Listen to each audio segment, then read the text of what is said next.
life of Joseph. Now, Joseph was in the Old Testament. He was, in fact, from Genesis. And when I mean that he was from Genesis, I don't mean that he played with Phil Collins in a band. So his story is told in chapters 37 through 50 of Genesis, and I'm going to start right in the very beginning with chapter 37, verses 1 through 4, and it reads, So Jacob settled again in the land of Canaan, where his father had lived as a foreigner. Now Jacob was the son of Isaac, and he was the grandson of Abraham.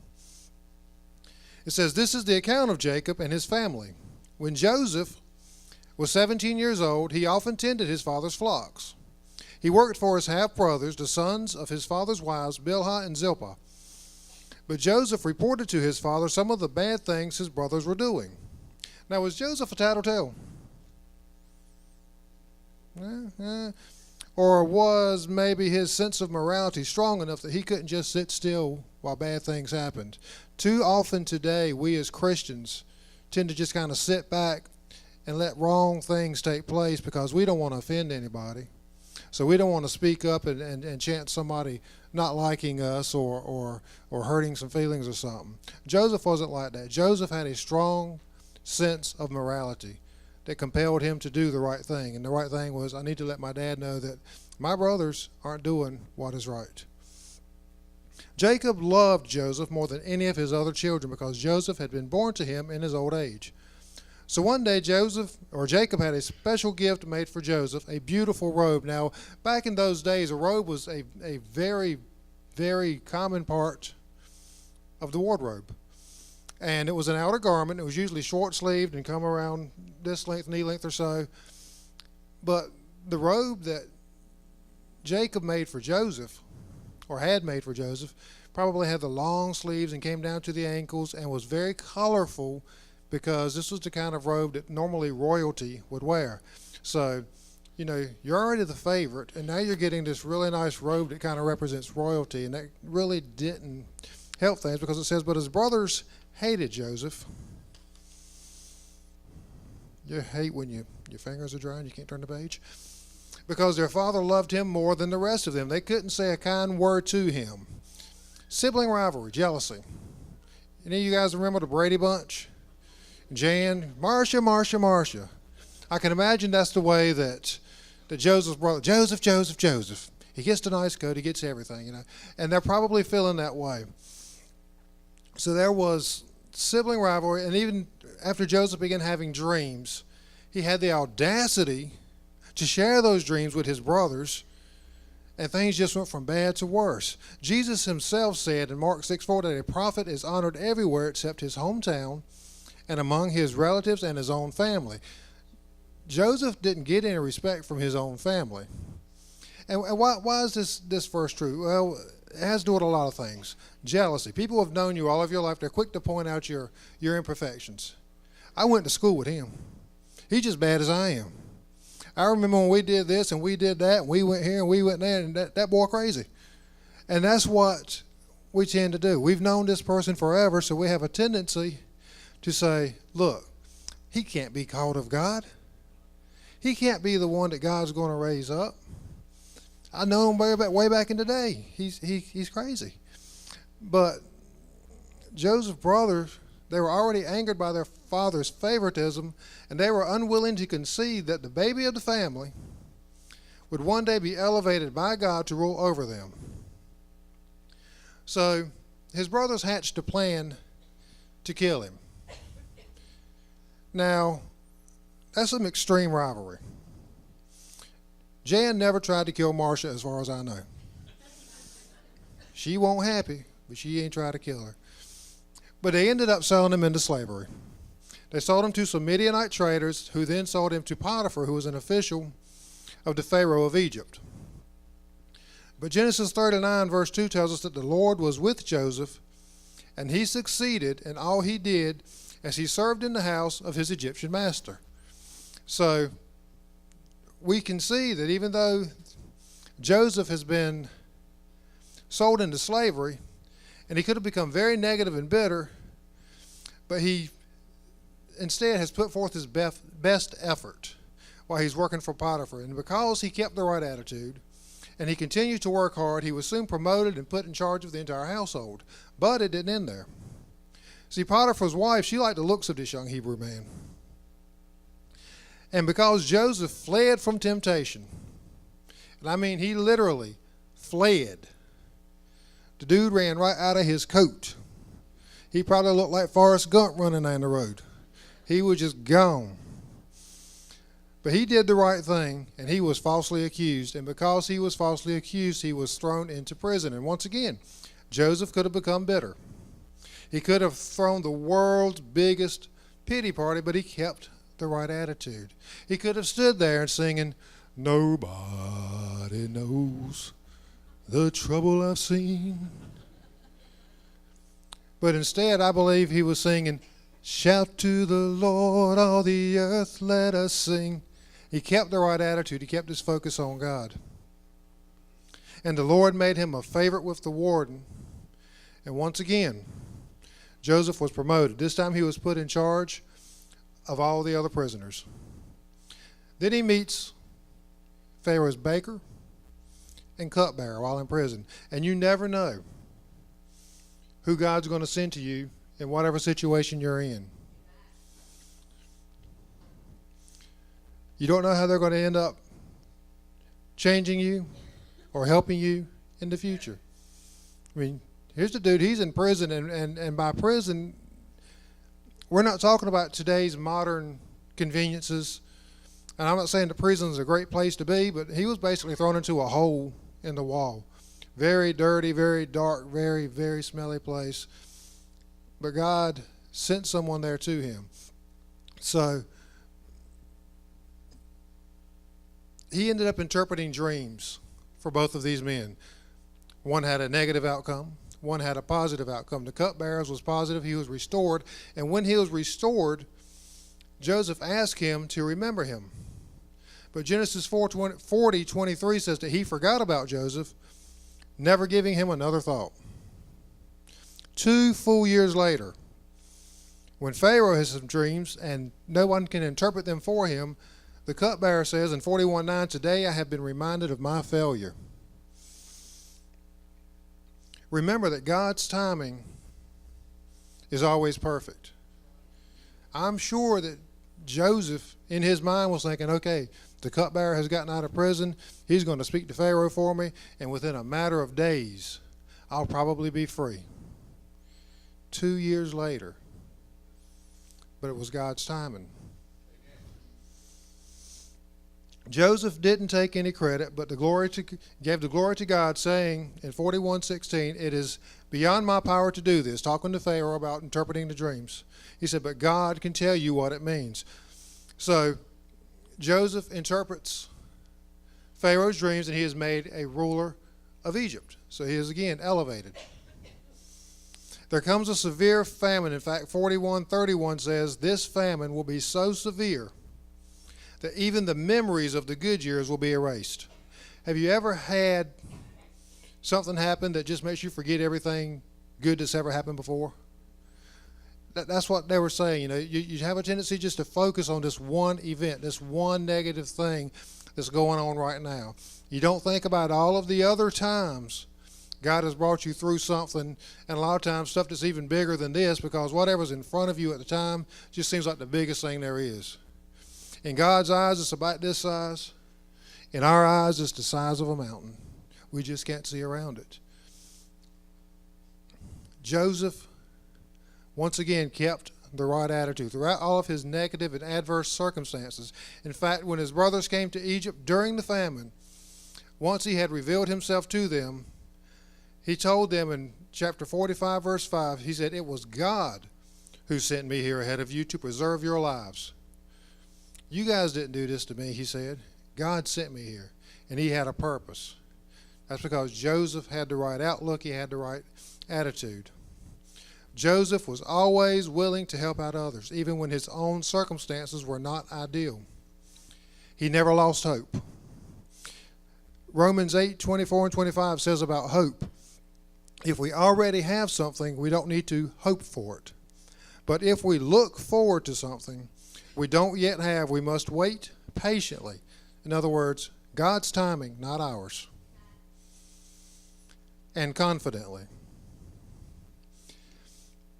In 2010, and some of you have heard this story before, I was at work. I used to work at Just Save. I now work at Piggly Wiggly. Shout out, Robert. And we would clean our floors at night. We had an industrial floor scrubber. I pulled it up online and found out that that thing weighs 931 pounds. So we would finish scrubbing the floor, and when we finished scrubbing the floor at night, we would dump the water. And what we would do, we had a loading dock behind the store where the trucks would back up to a big, kind of like a garage door that you pull up with a chain. And we would just open that big door. We'd pull the scrubber back there, and we just get it to the edge, and we drop the hose out, and we just empty the water so you don't want stale water sitting there overnight. So that's what I was doing. We'd finished scrubbing the floor. We're getting ready to get it ready and prepare for the next night. So I had opened the door, and I was about to pull the scrubber up, and this little switch on it. You can kind of make it go forward or backwards, whichever way. Well, this particular night, I mashed it to back it up to the door, and it didn't move. So I kind of mashed it again, and it wasn't doing anything. And then all of a sudden, it just took off, and it went over the edge. Now, the edge was probably twice as high as I'm standing now. It's probably about 4 feet off the ground.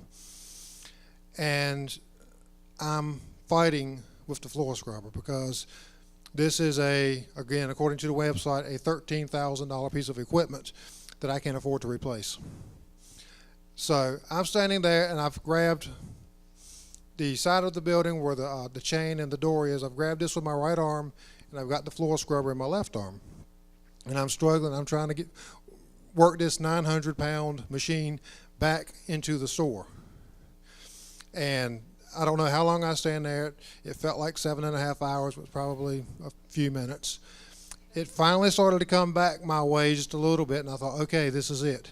Without thinking, when it started coming back, my first impulse is, I can grab it with both hands and get it. And as soon as I let go of the side of the wall here, it went over, it snatched me, threw me up over it, and down onto the pavement below. I say it was 4 feet from where I was standing, but I was thrown up in the air and over. I actually landed probably several feet away from where the scrubber is. I landed on the back of my neck, which to this day still gives me trouble. I landed in such a way, all I remember is I got pulled, everything went gray, and when I could see again, I saw my arm, and then it fell in front of me. I was like, that's an odd place for that to be. Fortunately, there was some ladies riding by who saw me fall out or get thrown out, if I don't say it. And they stopped, and they called 911 and said, don't move, you're bleeding. And I'm thinking to myself, I can't move. I can't even make my fingers work. But I lay there, and finally the EMT got there, and they took me to the hospital, and they run all kind of tests and put all kind of stitches in the back of my head. And fortunately, none of my 4 brain cells leaked out, so we're good there. Ended up having to go through several doctors and specialists because I'd messed my leg up, I'd messed my arm up, and of course my neck. So they just ended up sending me here and there and doing this and that and taking x-rays. And it was a long, drawn-out process. I was out of work for several weeks. And I remember driving one night in my Chevy, Pastor. If y'all were here for the first service, y'all would know. But I was driving one day, and I was thinking to myself, Lord, why did I have to go through all of this? What was the purpose? And I felt the Lord's Spirit saying to me, all you need to do is let go. All you need to do is let that floor scrubber go.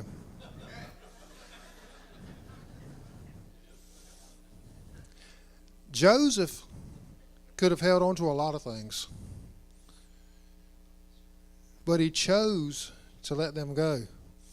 Philippians 3:13 says, forgetting or letting go of the past and looking forward to what lies ahead, I press on to reach the end of the race. Even though this verse was written many, many years after Joseph, I believe that was his attitude. I believe he would have agreed 100% with Paul and said, I've got to let go of what's happened before. I've got to let go of the fact that my own family thought about killing me and sold me into slavery.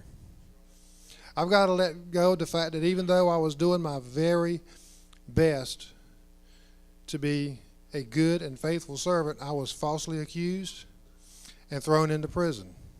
And this wasn't the kind of prison where you're guaranteed a speedy trial with a fancy lawyer in a suit. No. This was the kind of thing where they would say, whenever we get to you, we get to you. And obviously there was no rush because he's sitting there at least 2 years beyond when the cupbearer was released. There are so many things Joseph could have sat back and just looked at and said, because of this or because of that, I can't do anything. But he didn't. He let go. I made the comment once before. I think I told it here when I was holding the scrubber. I needed a little girl from Frozen just to come say, "Let it go, let it go." You know, maybe I said, okay. But I was so worried about that expensive machine. Didn't even think that, hey, I can let this thing go. I had to get it back in. Hard-headed. Got to do it your own way, right?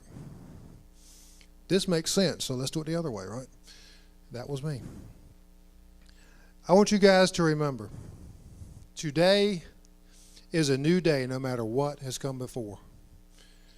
This is my message for this new year. We are entering a brand new year, the first day of 2017. I don't know what you've been through. You don't know what I've been through. You know some of it because I just told you. But everybody has a story. Everybody's been through something different, and we've all had hardships in our lives. Some of us let go, move forward, press on toward the goal, but some of us still want to hold on to things. Some of us just don't want to let that past go. And I'm not saying that there aren't good things in the past that we can't remember and appreciate, but we don't just need to hold on to the past. Pastor talked in the first service about wanting to live in another era. You know, they just don't want to let go of the past. Oh, it was so great back then when we did this and we did that and church was like this. But we're here now, and God has a plan for us now. Joseph let things go, and he trusted God for his future. And what I want to know is, what are we holding on to this morning? Do we need to forgive somebody the way Joseph forgave his brothers? Are we resentful about being wronged in the past? I don't know your situation. I don't know what you've been through. Some of us have been through some terrible, terrible things. Some of us have been through some minor things that we turn into mountains. But if we're holding on to it, if we're unable to let it go, then we're not going to be able to face 2017. We're not going to be able to face the future with that goal in mind. Pastors talked about having goals, you know, with the new land and the new building and everything. As long as we're going to be going forward, we can't keep looking backwards. Pastor made the analogy with the alignment in the truck this morning, but I'll make another car analogy. If you're driving forward like this, you're not going to get very far. You can't be looking over your shoulder the whole time to see where you've been, what you've done, what went wrong there, because you're going to cause it to go wrong up here. We need to look forward. We need to have forward vision. Yes, we can remember the past, but we need to let go of whatever is in the past that is hindering us. I don't know who might be holding on to something this morning. I don't know if this message is for all of you or just one or two of you. But I know that this is the message that God placed in my spirit for this first day of 2017. And this is what I'm sharing with you guys, because we need to look forward. We need to press on to reach the end of the race, as Paul said. It's not good enough just to start the race. You might start on the pole position, very first car out there. But if you don't make it but 3 laps and crash, guess what? Ain't nobody gonna remember. They don't care that you started first. It matters that you finish last. We want to finish the race. We want to do well. We want to do what God has called us to do as individuals and as a church body. We want to reach this town. We want to reach this community, this region. And we can only do that by looking forward. We can look forward. It's so easy to say, but this is the church I was born in. This is the church I was baptized in. This is the church. It's easier for me because I've only been here a couple of years. You say, oh, yeah, you don't have the roots here that we've got, but you guys are still my family. The first time I preached here, I felt like I was preaching in a strange place. It was kind of scary. I was still nervous this morning, but I felt like I was preaching at home. And it's different when you're preaching in front of your people at your home church. It's a different feeling. So God wants us to look forward. Yes, we've had some good times in this building. There's been some amazing things that have happened, but God's got bigger plans for us. If Joseph had stayed in the past, he'd have never been elevated. He'd have never been elevated in Potiphar's house. He'd have never been elevated in prison. He'd have never been elevated to ruler of Egypt, where he was used to save his family from the famine. God had a plan, but Joseph had to do his part. Joseph had to look forward. Joseph had to let go of the past. And Joseph had to keep that right attitude. And that's my challenge to you guys this morning. I don't know what it is or what you've got to let go of. But I just pray that with the Lord's help, we'll be able to do it this morning. Now, I told my wife before I came up here, I said, Pastor's going to make sure we go after a little bit after 11 o'clock because I'm a short speaker. So he kept you going for a little while, but I've said what I've got to say, and I'm going to turn this back over to Pastor. But like I said, whatever it is, whatever you need to do, let go so we can face 2017 positively together. What an incredible word. Thank you. Would you stand, please? That's what I'm talking about. This is not a one-man show or woman. We're better together. And the different personalities that will stand in this pulpit this month, it's going to be awesome. I love the analogy of the rearview mirror because some folks live for the rearview mirror. They want to go there, but they can't go there because they can't get their eye off the rearview mirror. If I'd have known you were going to say that, I'd have brought one because I got one. I'd have brought it. Thank you, Brother Richie. The early sermon this morning, just to tie it in, was about alignment, being in alignment. If your car is out of alignment, especially those Chevrolets, they get out of it so quick.